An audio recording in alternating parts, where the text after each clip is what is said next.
नमस्कार दोस्तों। तो स्वागत है आप सभी का आपके अपने YouTube channel Rao Saklani academy में। उम्मीद करता हूं दोस्तों आप सभी लोग स्वस्थ होंगे, मस्त होंगे, आपकी तैयारी काफ़ी बेहतर चल रही होगी। बहुत सारे बच्चों का कल कनिष्ठ सहायक का एग्ज़ाम हो गया होगा। बहुत सारे बच्चों का आने वाला जो हमारा फर्स्ट गार्ड का एग्ज़ाम है वो होगा। तो फर्स्ट गार्ड के एग्ज़ाम को देखते हुए मैं आप लोगों के लिए जिस हिसाब से कनिष्ठ सहायक का पेपर बना रखा है उसको देखते हुए मैंने आप लोगों के लिए फर्स्ट गार्ड की जो प्रैक्टिस सेट है वो बनाऊँगा। और जब तक आपका फर्स्ट गार्ड का एग्ज़ाम नहीं हो जाता हर दिन आपको एक प्रैक्टिस सेट करवाऊंगा, जिसमें जीएस हो गया, हिंदी हो गया, रीजनिंग हो गया, साइंस हो गया, सब क्वेश्चन जैसे यूकेपीएससी करवा रहा है पेपर उसी हिसाब से पेपर सेट तैयार किया जाएगा यहाँ पर। तो आप अपना आकलन कीजिए कि आप बच्चों को कितना आता है और कितना नहीं आता है। तो स्टार्ट करते हैं। आज क्वेश्चन से ज़्यादा टाइम बर्बाद नहीं करेंगे। अगर आप लोगों को ये वीडियो पसंद आती है तो चैनल को लाइक करें, चैनल को सब्सक्राइब करें, अपने दोस्तों तक ज़्यादा से ज़्यादा शेयर करें ताकि वो भी अपने आकलन कर सकें अपनी तैयारी बेहतर हो रही है या नहीं हो रही है। और जिस टॉपिक में आपको लगता है कि मेरी तैयारी कमज़ोर हो रही है तो उस टॉपिक पर आप इससे देख करके ज़्यादा फोकस कर सकते हैं। ठीक है, तो स्टार्ट करते हैं हम लोग। अब पहला क्वेश्चन है, कत्यूरी राजवंश का संस्थापक कौन था? तो कत्यूरी राजवंश के संस्थापक के रूप में किसे जाना जाता है? वसंत देव को माना जाता है। किस वंश का संस्थापक? कत्यूरी वंश का संस्थापक। देखो, कत्यूरी वंश के संस्थापक वसंत देव के द्वारा ही चमोली में एक मंदिर है, जोशीमठ चमोली में। कौन सा मंदिर? नरसिंह मंदिर। तो नरसिंह मंदिर का निर्माण भी किसने करा रखा था? वसंत देव के द्वारा। एक्स्ट्रा फैक्ट जो है बच्चों वो भी नोट करते रहना, क्योंकि वो एक्स्ट्रा फैक्ट बार बार एग्जाम में पूछे गए क्वेश्चन है। ठीक है, अगला दूसरा क्वेश्चन देखते हैं। आसंतिदेव राजवंश की प्रारंभिक राजधानी थी।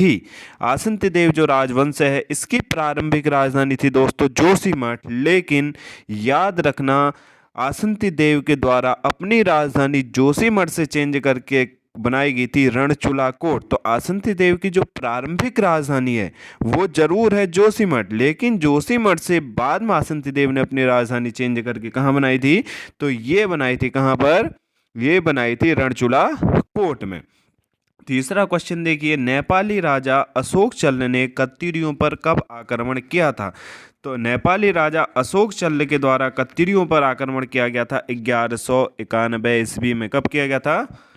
1900 का बच्चों इसे सही कर लेना, यह है 1191। कौन सा वर्ष है? 1191 में अशोक चल्ल के द्वारा कहाँ आक्रमण किया गया था? यह आक्रमण किया गया था कत्यूरियों पर। अगला क्वेश्चन देखिए, जिया रानी। जिया रानी का मूल नाम क्या हुआ करता था? तो जिया रानी की आप सभी बच्चों ने कहानियां सुनी होंगी।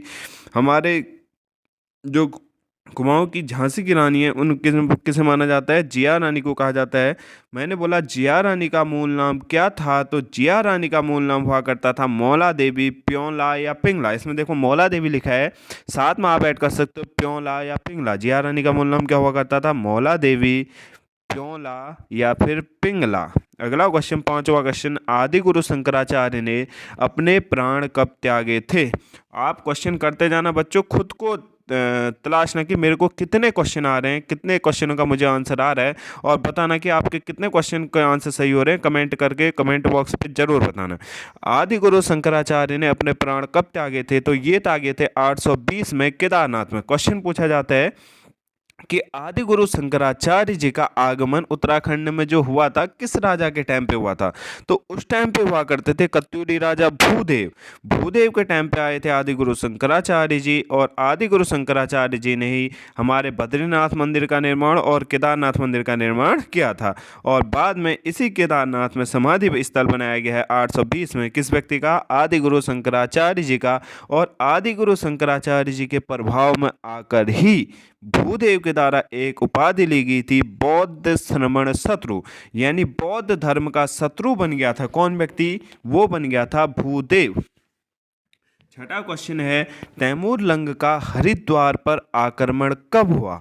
तो तैमूर लंग के द्वारा हरिद्वार क्षेत्र में आक्रमण कब किया गया था? तो ये किया गया था 1398 में। 1398 में सुना होगा। 1398 भारत वाले क्षेत्र में भी तैमूर लंग का आक्रमण, और उत्तराखंड के कौन से क्षेत्र में? तो उत्तराखंड के क्षेत्र में हुआ था, हरिद्वार क्षेत्र में। किसका आक्रमण हुआ था? तो ये हुआ था तैमूर लंग का। ठीक है, अगला क्वेश्चन देखिए, कत्यूरियों के द्वारा किस लिपि का प्रयोग किया जाता था? देखिए बहुत सारे बच्चे यहाँ पर क्या लिख देते हैं, नागरी लिपि, देवनागरी लिपि। नहीं बच्चों, जो कत्यूरियों की लिपि हुआ करती थी, जिस लिपि का वो प्रयोग करते थे, उस लिपि का नाम हुआ करता था कुटिला लिपि। कौन सी लिपि, याद रख लेना, कत्यूरियों के द्वारा प्रयोग में आने वाली जो लिपि थी, उस लिपि को कहा जाता था कौन सी लिपि, तो वो लिपि हुआ करती थी हमारी कौन सी, कुटिला लिपि। अगला क्वेश्चन देखिए, 8वां क्वेश्चन, उत्तराखंड का प्रथम लिखित उल्लेख मिलता है। तो उत्तराखंड का जो प्रथम लिखित उल्लेख हमारा मिलता है वो मिलता है ऋग्वेद में। ऋग्वेद में ही उत्तराखंड को कहा गया है मनीषियों की पूर्ण भूमि, ऋषियों या मनीषियों की भूमि कहा गया है उत्तराखंड को। और किस वेद में कहा गया है, ऋग्वेद में कहा गया है। और ऋग्वेद में ही पहला उल्लेख मिलता है हमारे किस क्षेत्र का, तो ये मिलता है उत्तराखंड क्षेत्र का। ये बच्चों जिस हिसाब से हमारा यूकेपीएससी पेपर सेट कर रहा है, उसी के परिप्रेक्ष्य, उसी को देखते हुए मैंने ये मॉडल सेट, प्रैक्टिस सेट आपके लिए तैयार किया है। तो जो क्वेश्चन नहीं आते हैं उन क्वेश्चनों को नोट करते जाना, जो क्वेश्चन आपको आ रहे हैं तो बहुत अच्छी बात है। अगर यहाँ पर मैं 50 क्वेश्चन बोलूँ या 60 क्वेश्चन बोलूँ, जितने भी सॉल्व करवाऊंगा उसमें देख लेना कि आपके कितने आ रहे हैं, और कमेंट बॉक्स में ज़रूर बताना कि कितने नंबर आपके बन रहे हैं। गढ़वाल के लिए केदार खंड और कुमाऊं के लिए मानस खंड का प्रयोग किया जाता है। तो गढ़वाल के लिए जो केदार खंड और कुमाऊं के लिए मानस खंड का प्रयोग किया गया है, वो किया गया किसमें, स्कंद पुराण में। कौन सा पुराण है, स्कंद पुराण। तो उत्तराखंड का उल्लेख किस पुराण में मिल रहा है, स्कंद पुराण में। उत्तराखंड का उल्लेख किस वेद में मिल रहा है, ऋग्वेद में। और स्कंद पुराण में उत्तराखंड को कह दे रहे हैं क्या, गढ़वाल को कह दे रहे हैं केदार खंड, और कुमाऊं को क्या कह दे रहे हैं, मानस खंड। क्वेश्चन है लाखों गुफा, 10वां क्वेश्चन देखते हैं। 10वां क्वेश्चन क्या कह रहा है कि लाखों गुफा किस नदी के किनारे स्थित है। तो बच्चों याद रखना, पहला क्वेश्चन बनेगा लाखों गुफा है कहाँ। तो लाखों गुफा पड़ती है बच्चों हमारी अल्मोड़ा में। लाखों गुफा कहाँ स्थित है, अल्मोड़ा में स्थित है। लाखों गुफा से मानव प्लस जानवरों के चित्र मिल रखे हैं। और मैंने बोला जो लाखों गुफा है, लाखों गुफा पड़ती है अल्मोड़ा में, सुयाल नदी के किनारे। अल्मोड़ा में दो मुख्य नदियां हैं, एक है कोसी नदी, एक है सुयाल नदी। तो अल्मोड़ा में सुयाल नदी के किनारे कौन सी गुफा स्थित है, तो ये पड़ती है हमारी लाखों गुफा। 11वां क्वेश्चन, हुड़की बोल गाथा का संबंध है।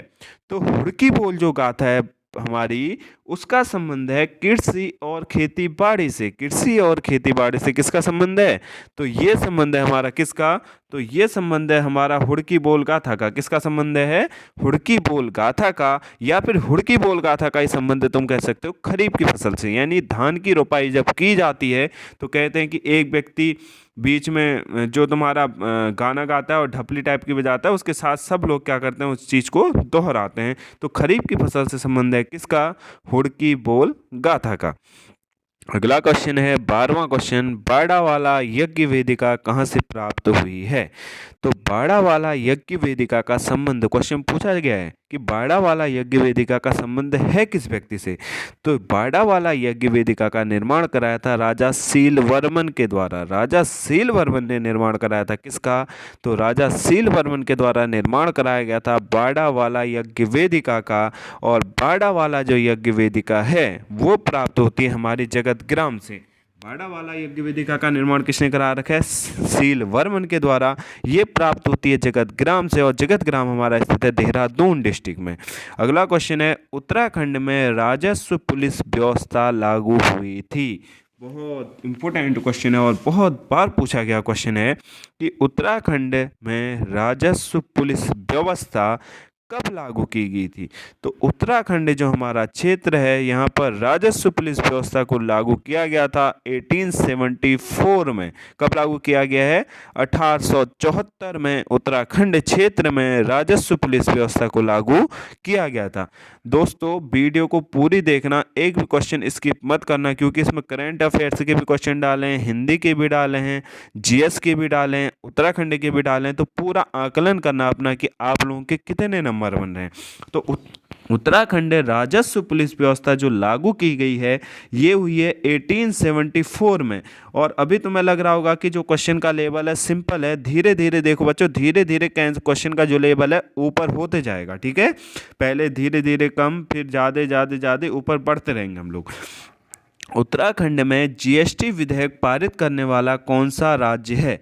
तो उत्तराखंड के द्वारा जीएसटी विधेयक जो पारित किया गया था, तो वह कौन सा राज्य बना था जीएसटी पारित करने वाला? तो वो बना था पांचवा राज्य। कौन सा राज्य बना था? पांचवा राज्य बना था। अगर जीएसटी के ऊपर आपने वीडियो नहीं देखी है, संविधान संशोधन नहीं देख रखा है, तो संविधान संशोधन की मैंने वीडियो डाल रखी है। उसमें पूरे जितने भी मोस्ट इंपोर्टेंट संविधान संशोधन है उनके बारे में पूरा बता रखा है, वो वीडियो आप लोग देख लेना। अगला क्वेश्चन है, उत्तराखंड आदर्श ग्राम योजना कब शुरू की गई थी? तो उत्तराखंड आदर्श ग्राम योजना को शुरू किया गया था 21 अक्टूबर 2020 को। उत्तराखंड आदर्श ग्राम योजना को कब शुरू किया गया है? 21 अक्टूबर 2020 को। अगला क्वेश्चन है, आसन और यमुना नदी का संगम होता है। 16वां क्वेश्चन है, आसन और यमुना नदी का संगम हमारा कहाँ पर होता है? तो याद रखना, आसन और यमुना नदी मिलती है देहरादून के रामपुर मंडी में। आसन और यमुना नदी का संगम कहाँ होता है? देहरादून के रामपुर मंडी में। और गंगा की सबसे बड़ी सहायक नदी कौन सी है? तो वो है यमुना नदी। कौन सी सहायक नदी है? यमुना नदी है। ठीक है। अगला क्वेश्चन, और यमुना और गंगा का संगम कहाँ होता है? तो ये होता है प्रयागराज में। अगला क्वेश्चन है 17वां क्वेश्चन, सरकार ने भोटिया जनजाति को अनुसूचित जनजाति में अधिसूचित किया। यानी सरकार के द्वारा भोटिया जनजाति को अनुसूचित जनजाति का दर्जा कब दिया गया? तो सरकार के द्वारा जो हमारी भोटिया जनजाति है उसे 1967 में अनुसूचित जनजाति का दर्जा दिया गया। और जो हमारा महान हिमालय है, हिमालय भाग कितने भागों में बांटा गया? ट्रांस हिमालय, महान हिमालय, मध्य हिमालय और शिवालिक श्रेणी। तो महान हिमालय में निवास करने वाली जो जनजाति है वो कौन सी जनजाति है? भोटिया जनजाति। भोटिया जनजाति निवास करती है कहाँ पर? महान हिमालय में। और भोटिया जनजाति का जो शीतकालीन आवास है और जो ग्रीष्मकालीन आवास है वो कहलाता है, एक कहलाता है जो शीतकालीन आवास है वो क्या कहलाता है? गुंडा या मुंसा। और ग्रीष्मकालीन आवास क्या कहलाता है? मैथ। क्या कहला रहा है? मैथ। अगला क्वेश्चन है 18वां, उत्तराखंड राज्य में कैंसर संस्थान कहाँ स्थित है? करंट का भी है, इंपोर्टेंट क्वेश्चन है।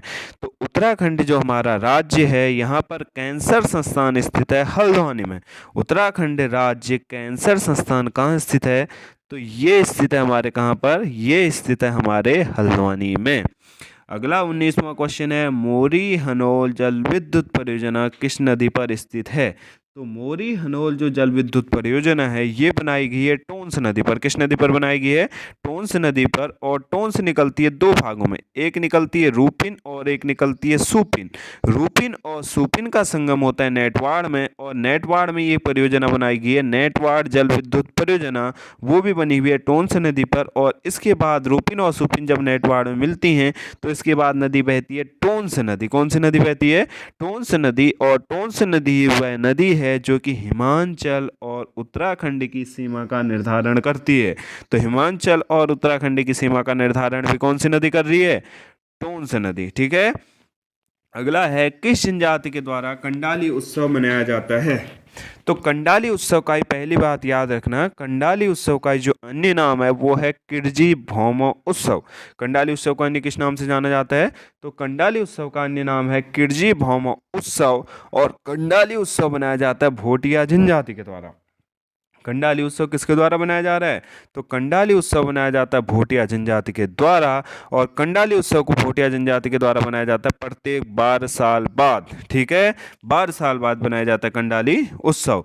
चल खुश रहो, यानी चल खुश रहो हो रखा है, वो चल खुश रहो है। ठीक है, चल खुश रहो अपने घर उपन्यास किसके द्वारा लिखा गया है? तो चल खुश रहो अपने घर। सही कर लेना बच्चों, इसे चल खुश रहो नहीं है, चल खुश रहो। चल खुश रहो अपने घर उपन्यास किसके द्वारा लिखा गया है? तो चल खुश रहो उपन्यास लिखा गया है ये शिवानी के द्वारा। और शिवानी का अन्य नाम क्या है? गौरा पंत। क्या नाम है? गौरा पंत है। 22वां क्वेश्चन है, दांत काटी रोटी होना मुहावरे का क्या अर्थ है? तो दांत काटी रोटी होना यानी पक्की दोस्ती होना, बेस्ट फ्रेंड। ठीक है, बेस्ट फ्रेंड के लिए प्रयोग किया जाता है दांत काटी रोटी होना। तो दांत काटी रोटी होना मुहावरे का क्या अर्थ है? तो दांत काटी होना मुहावरे का जो अर्थ है वो है पक्की दोस्ती होना। क्या होना? पक्की दोस्ती होना। पक्ष का विलोम क्या है? तो पक्ष का विलोम कहलाता है विपक्ष। क्वेश्चन है, औलाद किस भाषा का शब्द है? क्यों? अब फॉरेस्ट गार्ड का जो सिलेबस है बच्चों वो अलग रहेगा, वो आप में उसमें 40 नंबर की हिंदी 40 नंबर की उत्तराखंड है, 20 नंबर की हिंदी है, 40 नंबर की जीएस है। और उसमें जो तुम्हारे अरबी फारसी शब्द हैं, अंग्रेजी शब्द हैं, पुर्तगाली शब्द हैं, वो भी आएंगे उसमें। ठीक है, विदेशी शब्द भी आएंगे। तो याद रखना जो औलाद है वो शब्द है अरबी भाषा का। औलाद किस भाषा का शब्द है? तो औलाद जो शब्द है वो है हमारे किस भाषा का? अरबी भाषा का शब्द है। 25वां क्वेश्चन है, मनोहर श्याम जोशी की सिल्वर वेडिंग कहानी का मुख्य पात्र कौन है? तो मनोहर श्याम, पहले क्वेश्चन याद रखना, क्वेश्चन आएगा सिल्वर वेडिंग कहानी किसकी है? तो सिल्वर वेडिंग कहानी है मनोहर श्याम जोशी जी की। मनोहर श्याम जोशी जी की रचना का नाम क्या है? Silver wedding. और सिल्वर वेडिंग जो रचना है इसका मुख्य पात्र कौन माना जाता है? तो ये माने जाते हैं यशोधर बाबू। किसे माना जाता है? यशोधर बाबू हैं सिल्वर वेडिंग कहानी के मुख्य पात्र। 26वां क्वेश्चन है, विश्व कंप्यूटर साक्षरता दिवस कब बनाया जाता है? तो विश्व कंप्यूटर साक्षरता दिवस बनाया जाता है 2 दिसंबर को। याद रख लेना, प्रत्येक वर्ष 2 दिसंबर को मनाया जाता है क्या? विश्व कंप्यूटर साक्षरता दिवस।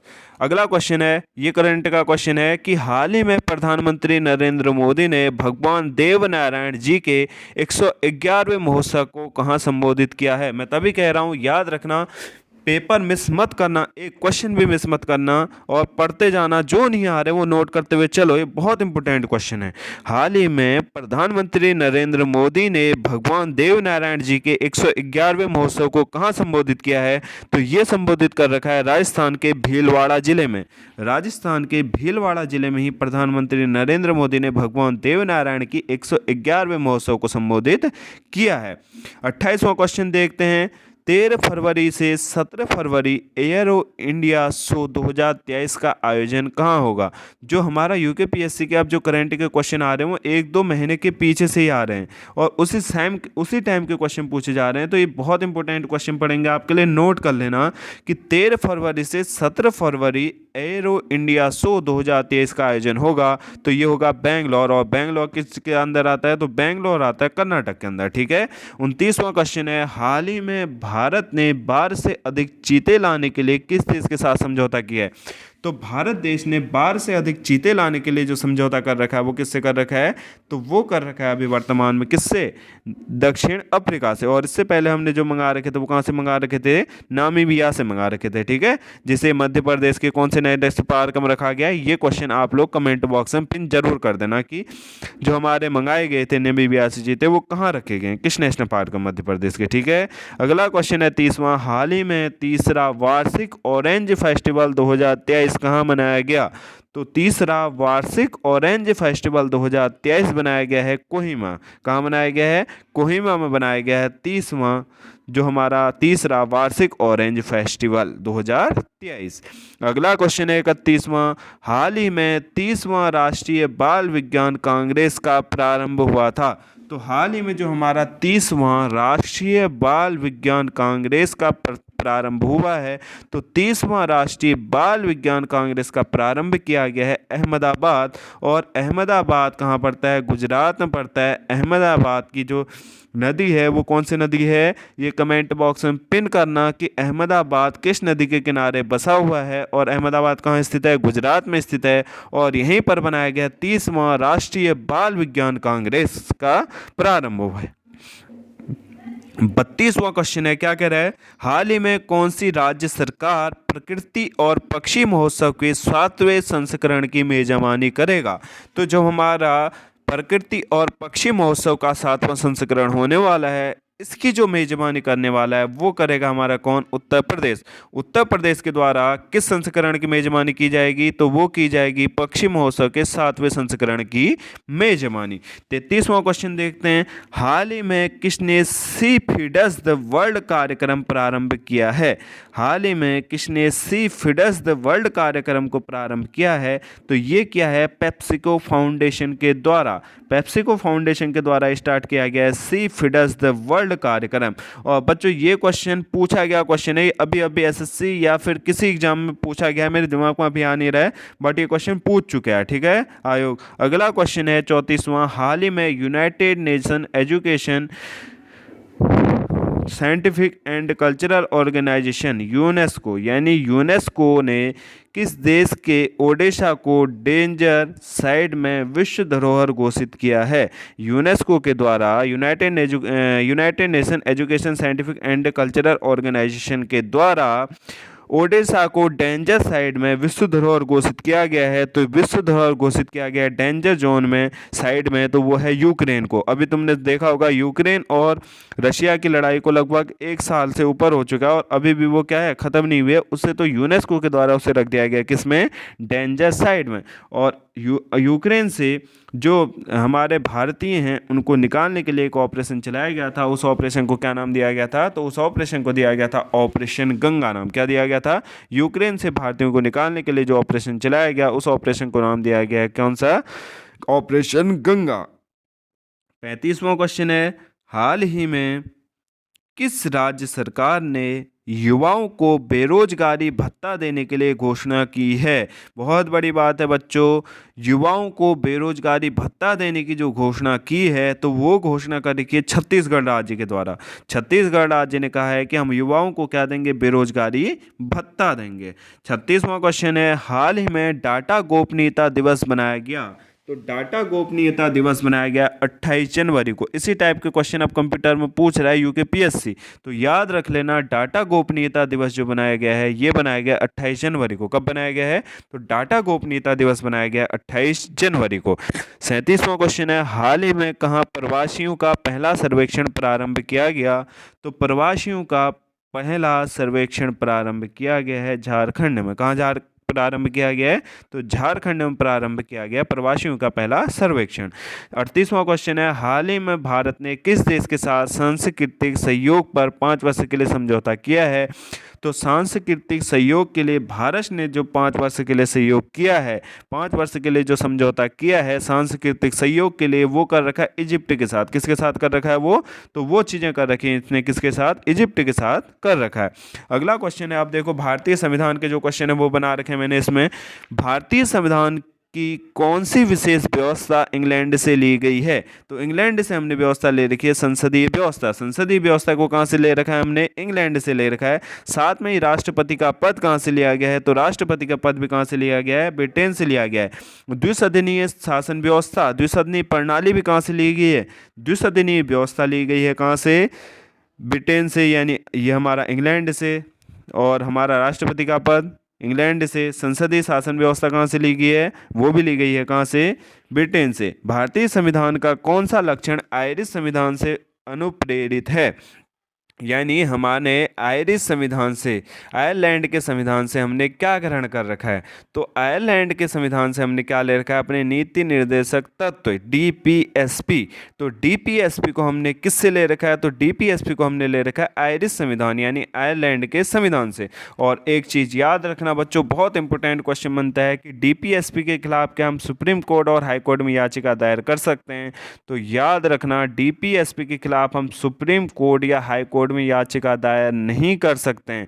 डीपीएसपी जो हमारा वाद योग्य नहीं है, इसके खिलाफ हम न्यायालय में नहीं जा सकते। न्यायालय में डीपीएसपी के खिलाफ हम लोग याचिका दायर नहीं कर सकते। वहीं अगर हमारे मौलिक अधिकारों का हनन होता है तो हम सुप्रीम कोर्ट और हाई कोर्ट में जा सकते हैं। क्वेश्चन आएगा, नीति निर्देशक तत्व की चर्चा किस में है? तो आर्टिकल 36 से लेकर के आर्टिकल 51 तक ये रखे गए हमारे डीपीएसपी। डीपीएसपी कहाँ रखे गए? आर्टिकल 36 से आर्टिकल 51 तक। कौन से भाग में? तो संविधान के भाग 4 में। और नीति निर्देशक तत्व बात करते हैं राज्य के लोक कल्याण की। लोक कल्याण की बात कौन करते हैं? नीति निर्देशक तत्व। अगला क्वेश्चन 41वां, भारतीय संविधान का सबसे बड़ा एकांकी स्रोत है? तो वो है, यानी भारतीय संविधान को जो हमने बनाया है उसमें सबसे ज़्यादा हिस्सा कहाँ से ले रखा है? एकांकी स्रोत मतलब हो गया भारतीय संविधान का सबसे बड़ा हिस्सा हमने कहाँ से ग्रहण कर रखा है? तो भारतीय संविधान का सबसे बड़ा हिस्सा हमने ग्रहण कर रखा है गवर्नमेंट ऑफ इंडियन एक्ट 1935। वर्तमान समय में भारतीय संविधान में आर्टिकलों की संख्या 395 और उन 395 आर्टिकलों में से भी 200 आर्टिकलों को लगभग हमने ग्रहण कर रखा है 1935 के एक्ट से। कब से ले रखा है? 1935 के एक्ट से ले रखा है हमने 200 आर्टिकल। और वर्तमान में भागों की संख्या 22, अनुसूची की संख्या 12। याद रख लेना, दिमाग में छाप लेना। अगला है, भारत की संघीय व्यवस्था किस देश की संघीय व्यवस्था से अधिक समानता रखती है? तो याद रख लेना, क्वेश्चन पूछा जाएगा कि संघीय व्यवस्था जो हमारी ली गई है वो कहाँ से ली गई। इनडायरेक्टली क्वेश्चन ये है कि संघीय व्यवस्था को कहाँ से ले रखा है, लेकिन क्वेश्चन पूछने का तरीका देखो कि भारत की संघीय व्यवस्था किस देश की संघीय व्यवस्था से अधिक समानता रखती है। तो संघीय व्यवस्था हमने ग्रहण कर रखी है कनाडा से। कहाँ से ली गई है संघीय व्यवस्था को, कहाँ से लिया गया है? तो संघीय व्यवस्था को ग्रहण कर रखा हमने कहां से?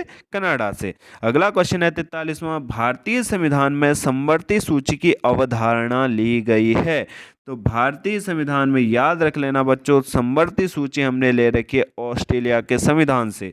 समवर्ती सूची को हमने किस देश के संविधान से ग्रहण कर रखा है? तो समवर्ती सूची को हमने ग्रहण कर रखा है ऑस्ट्रेलिया के संविधान से। और समवर्ती सूची मतलब होता है कि जिसमें केंद्र और राज्य दोनों के द्वारा नियम बनाए जाएं, यानी दोनों के द्वारा कानून बनाया जाए। किस सूची में रखे जाते हैं वो विषय? समवर्ती सूची में। और सूचियों की टोटल संख्या कितनी? 3, संघ सूची, राज्य सूची और समवर्ती सूची। संघ सूची में विषयों की संख्या है 100 और मैंने बोला तुम्हारी राज्य सूची में विषयों की संख्या 61 और समवर्ती सूची में विषयों की संख्या है कितनी? 52। अगला है, मयूर सिंहासन किसने बनवाया था? तो तुमने जब पढ़ोगे हमारा मुगल राजवंश, तो मुगल राजवंश में एक व्यक्ति हुआ करते थे शाहजहां। शाहजहां के द्वारा ये बनाया गया था कौन सा सिंहासन? मयूर सिंहासन। और इसे दिल्ली के लाल किले में स्थापित करवाया था किस व्यक्ति ने? शाहजहां ने। और शाहजहां ने बना रखा कौन सा? दिल्ली का लाल किला। लेकिन एक क्वेश्चन और इसी में पूछा जाता है कि आगरा का लाल किला किसने बना रखा है? तो आगरा का लाल किला बना रखा है अकबर के द्वारा। दिल्ली का लाल किला बना रखा है शाहजहां के द्वारा। और मयूर सिंहासन किसने बनाया था? तो मयूर सिंहासन को भी बना रखा है किस व्यक्ति ने? शाहजहां ने। मयूर सिंहासन बनाने वाले कलाकार का क्या नाम था? अब तो यूपीएससी इसी टाइप के क्वेश्चन पूछ रहा है। मयूर सिंहासन तो शाहजहां ने बना रखा है, लेकिन मयूर सिंहासन बनाने वाला कलाकार कौन था? तो मयूर सिंहासन को बनाने वाले कलाकार का नाम हुआ करता था बादल खां। कौन व्यक्ति था? तो मयूर सिंहासन बनाने वाला कलाकार कौन व्यक्ति था? बादल खां था। मैंने यूपीएससी जिस हिसाब से क्वेश्चन बना रहा है बच्चों, उसी हिसाब से पेपर सेट करने की कोशिश की है। अगर आप लोगों को अच्छा लगे तो लाइक जरूर करना, कमेंट जरूर करना, चैनल को ज़्यादा से ज़्यादा सब्सक्राइब करना और अपने दोस्तों तक शेयर जरूर करना, जिससे कि उनकी अपनी तैयारी को वो बच्चे भी क्या है जान सकें। अगला क्वेश्चन है, शाहजहां के बचपन का नाम क्या था? देखो, शाहजहां के जो बचपन का नाम हुआ करता था, शाहजहां के बचपन का नाम हुआ करता था खुर्रम। शाहजहां के बचपन का नाम क्या था? खुर्रम हुआ करता था। शाहजहां की बेगम का क्या नाम था? तो शाहजहां ने जो शादी की थी वो किससे की थी? मुमताज। मुमताज और शाहजहां की प्रेम कथा कहते हैं। तो शाहजहां ने बेगम का नाम क्या था? शाहजहां की मुमताज हुआ करता था। शाहजहां की माता का नाम क्या था? ताज बीबी बिल्किस मकानी। शाहजहां की माता का नाम हुआ करता था ताज बीबी बिल्किस मकानी। जिससे शाहजहां से क्वेश्चन बन रहे थे बच्चों में, वो लेके आ गया हूं कि तुम्हारा छूटे ना कोई भी चीज़। मुमताज महल के नाम से मशहूर होने से पहले शाहजहां की बेगम को किस नाम से पुकारा जाता था? ये क्वेश्चन न जाने कितने पेपरों में पूछा जा चुका है कि मुमताज का नाम वैसे था क्या। मुमताज महल के नाम के बाद वो नाम प्रसिद्ध हुआ मुमताज, लेकिन मुमताज का मूल नाम क्या था? तो मूल नाम हुआ करता था इसका अर्जुमंद बानो बेगम। अर्जुमंद बानो बेगम किसका नाम हुआ करता था? ये हुआ करता था किसका? शाहजहां की पत्नी का नाम। ठीक है। अगला है, जहांगीर के सबसे छोटे बेटे शहरयार की शादी किसके साथ हुई थी? तो जहांगीर का सबसे छोटा बेटा हुआ करता था शहरयार, और उसकी शादी हुई थी नूरजहां के पहले पति से उत्पन्न पुत्री से। ठीक है। अगला क्वेश्चन है 52वां, शाहजहां ने किसकी सहायता से राजगद्दी प्राप्त की? तो ये क्वेश्चन भी बहुत बार पूछा गया है कि जो शाहजहां था, शाहजहां ने किसकी सहायता से राजगद्दी प्राप्त की थी? तो ये प्राप्त की थी आसफ खां की सहायता से। मैं कोशिश कर रहा था कि 85 क्वेश्चन बने और 85 क्वेश्चन तुम्हारे लिए लेके आऊँ, लेकिन मैंने सोचा कि शाहजहाँ अगर आ रखा है तो शाहजहाँ से संबंधित जितने क्वेश्चन हैं वो तुम्हारे छूटने नहीं चाहिए, तो इसलिए मैंने क्वेश्चनों की संख्या बढ़ा दी है। तो ये नोट कर लेना, अगर आते हैं तो अच्छी बात है, नहीं आते हैं तो घबराने की ज़रूरत नहीं है, अभी टाइम है। तो ये क्वेश्चन नोट करते हुए चलना। शाहजहाँ ने किसकी सहायता से राजगद्दी हासिल की थी? तो ये हासिल की थी आसफ खां की सहायता से। आसफ खां की सहायता से क्या हासिल की थी? राजगद्दी हासिल की थी। शाहजहाँ के समय कौन सी जगह मुगल के हाथ से निकल गई थी? तो देखो, कांधार हो गया, काबुल हो गया, ये सब क्षेत्र हुआ करते थे मुगल शासन के अधीन। और मुगल वंश का जो संस्थापक माना जाता है भारत में, वो कौन माना जाता है? बाबर को माना जाता है। बाबर ने भारत में पहली बार क्या किया था? मुगल साम्राज्य की स्थापना की थी। तो शाहजहां के समय कौन सी जगह मुगलों के हाथ से निकल गई? तो ये हुआ करती थी जगह कांधार। कांधार अफगानिस्तान वाले क्षेत्र में पड़ती है वर्तमान में। तो वो जगह निकल गई थी हमारे हाथ से किसके टाइम पीरियड पे? शाहजहां के टाइम पीरियड पे। लाल किला और किला ए मुबारक का निर्माण करवाया था। तो किला ए मुबारक और लाल किला, इन दोनों का निर्माण करा रखा है किस व्यक्ति ने? तो ये भी करा रखा है हमारे किस व्यक्ति ने? शाहजहां के द्वारा। 55वां क्वेश्चन है, शाहजहां ने अपनी बेगम मुमताज का मकबरा कहाँ बनाया है? बहुत ज़्यादा बार पूछा गया क्वेश्चन है, नोट कर लेना नहीं आता है तो शाहजहां के द्वारा अपनी बेगम मुमताज का जो महल बनाया गया है वो बनाया गया है आगरा में। कहाँ बनाया गया है? वो बनाया गया है हमारे आगरा में। और इसी आगरा में मुमताज की जो मकबरा है इसी के बगल में बाद में दफना दिया गया था किस व्यक्ति को? शाहजहां को। मुमताज महल के मकबरे को किस नाम से जाना जानते हैं? तो मुमताज महल के मकबरे को अभी जाना जाता है किस नाम से? ताजमहल के नाम से। ताजमहल के बगल में बनी हुई है मुमताज की समाधि। और किसकी समाधि बनी हुई है? ये हमारे शाहजहां की। ठीक है, क्वेश्चन इसी हिसाब से पूछा गया तो मैं इसी हिसाब से डाल दिया इसमें कि मुमताज महल के मकबरे को किस नाम से जानते हैं? तो वो जानते हैं ताजमहल के नाम से। ताजमहल के निर्माण में लगभग कितना समय लगा था? तो ताजमहल को बनते बनते लग गए थे 20 साल। और कहते हैं कि ताजमहल इतना सुंदर था कि ताजमहल को खुली आंखों से देख नहीं सकते थे।